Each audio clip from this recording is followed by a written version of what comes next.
ठाणे महापालिकेची निवडणूक येत्या काही महिन्यात होण्याची शक्यता वर्तवली जात असून राज्य शासनाच्या निर्देशानुसार ठाणे महापालिकेने प्रारूप प्रभाग रचना तयार करून प्रसिद्ध केले।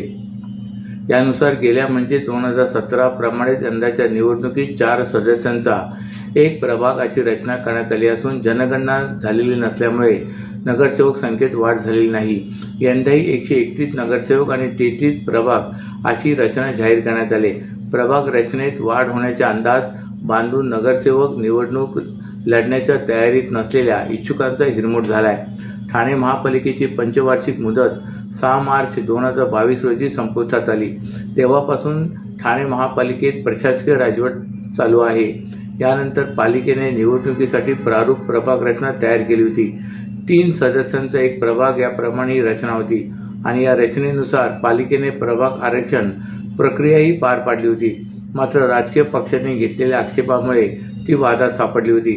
महाविकास आघाडी 3 सदस्य प्रभागासाठी आग्रही होती तर महायुती मात्र त्या विरोधात होती। दरम्यान महाविकास आघाडीचे सरकार सत्तेतून पायउतार होऊन महायुतीचे सरकार सत्तेवर आले। त्यानंतर महायुतीची ही रचना रद्द केली होती, परंतु त्यानंतर निवडणुका झाल्या नाहीत। असे असताना सर्वोच्च न्यायालयाच्या आदेशामुळे राज्य शासनाच्या निर्देशानुसार ठाणे महापालिकेने प्रारूप प्रभाग रचना तयार करून प्रसिद्ध केले। या प्रारूप आराखड्यावर महानगरपालिकेने नागरिकांकडून हरकती व सूचना मागवल्या आहेत। हरकती व सूचना सादर करण्यासाठी 4 सप्टेंबरपर्यंत मुदत देण्यात आली आहे।